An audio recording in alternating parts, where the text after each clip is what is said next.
YS Jagan తీరుతో ఎమ్మెల్యేలు అసంతృప్తిగా ఉన్నారా? సభకు హాజరు కాకుండా పార్టీ అధిష్టానం తీసుకున్న నిర్ణయం ఆ పార్టీ ఎమ్మెల్యేల్లో అలజడి రేపుతోందా? ఇలాగే కొనసాగితే 60 రోజుల తర్వాత నిబంధనల ప్రకారం వేటేస్తారేమో అనే భయం వైఎస్ఆర్సీపీ ఎమ్మెల్యేలను వెంటాడుతుందా? అందుకే ఇప్పుడు ఎవరికి వాళ్ళు తమ దారి తాము చూసుకోవాలనే నిర్ణయానికి వస్తున్నారా? ఇలాంటి చర్చ ఇప్పుడు ఉధృతంగా సాగుతోంది. అందులో భాగంగానే అరకు ఎమ్మెల్యే రేగం మత్స్యలింగం త్వరలోనే వైఎస్ఆర్సీపీని వీడబోతున్నారు అంటూ కథనాలు వస్తున్నాయి. ఆయన వైఎస్ఆర్సీపీని వీడి తెలుగుదేశం పార్టీ కండువా కప్పుకునే యోచనలో ఉన్నారు అన్నట్టుగా కూడా వార్తలు వినిపిస్తున్నాయి. అయితే దీన్ని మత్స్యలింగం ఖండిస్తున్నారు. తాను వ్యక్తిగత అవసరాల రీత్యా విజయవాడలో ఉన్నానే తప్ప నియోజకవర్గాన్ని దూరంగా ఉండడం కానీ వైఎస్ఆర్సీపీని వీడే ఆలోచన కానీ తనకు లేదు అని చెప్పుకొస్తున్నారు. అయినప్పటికీ వైఎస్ఆర్సీపీ ఎమ్మెల్యే మీద ఇలాంటి వార్తలు ప్రధానంగా వినిపించడం ఇప్పుడు అందరిలో చర్చకు ఆస్కారం ఇస్తుంది. మత్స్యలింగం అనేక కార్యక్రమాలకి దూరంగా ఉంటున్నారు. వైఎస్ఆర్సీపీ అధిష్టానం ఇచ్చిన పిలుపులను కూడా ఆయన ఖాతరు చేయట్లేదు. ఇటీవల మెడికల్ కాలేజీల ప్రైవేటీకరణకు వ్యతిరేకంగా వైఎస్ఆర్సీపీ నిర్వహించిన కార్యక్రమంలో కూడా ఆయన ముఖం చాటేశారు. అనేక కార్యక్రమాలు అరకులోయలో ఇప్పుడు హైడ్రో పవర్ ప్రాజెక్టులకు వ్యతిరేకంగా ప్రజలు ఉద్యమిస్తుంటే అందులో కూడా పాల్గొనడానికి ఆయన సిద్ధంగా కనిపించట్లేదు. ఇలాంటి అనేక అంశాలని పరిశీలిస్తే ఆయన పక్క చూపులు చూస్తున్నారు అనే సందేహాలు బలపడుతున్నాయి. కానీ ఆయన మాత్రం దాన్ని ఖండిస్తున్నప్పటికీ నియోజకవర్గ వాసుల్లో అనుమానాలు మాత్రం చాలా ఎక్కువగా స్పష్టమవుతున్నాయి. నియోజకవర్గంలో ఇప్పటికే తెలుగుదేశం పార్టీకి దన్నుదొర లాంటి బలమైన నాయకుడు ఉన్నారు. ఆయన మొన్నటి ఎన్నికల్లో టికెట్ ఆశించారు.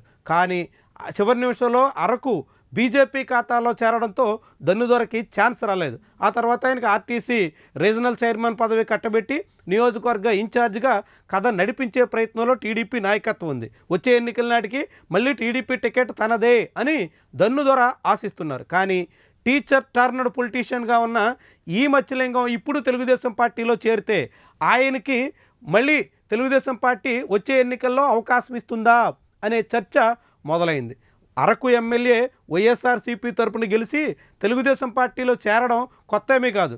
2014-19 మధ్యలో కూడా ఇదే జరిగింది. 2014లో వైఎస్ఆర్సీపీ తరపున గెలిచిన సర్వేశ్వరరావు ఆ తర్వాత వైఎస్ఆర్సీపీని వీడి టీడీపీలో చేరారు. ఆ తర్వాత ఆయన నక్సల్ చేతిలో ప్రాణాలు కూడా కోల్పోయారు.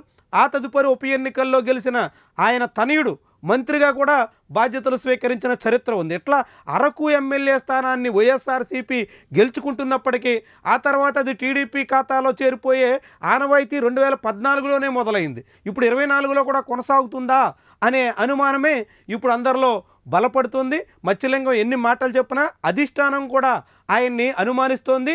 ఆయన తీరు మీద ఇప్పటికే నిఘా పెట్టినట్టుగా కనిపిస్తోంది. ఆయన్ని పూర్తిగా కట్టడి చేయాలి అనే ఆలోచనకు వచ్చినట్టుగా అర్థమవుతుంది. అయితే నిజంగానే రాష్ట్ర ప్రభుత్వం ఈ 11 మంది ఎమ్మెల్యేల మీద వేటు వేసే పరిస్థితి వస్తే రాజీనామాకు కూడా సిద్ధమే అని జగన్మోహన్ రెడ్డి హెచ్చరిస్తున్నారు. మరి నిజంగా అలాంటి రాజీనామా చేయాల్సి వస్తే మత్స్యలింగం లాంటి వాళ్ళు సిద్ధమవుతారా?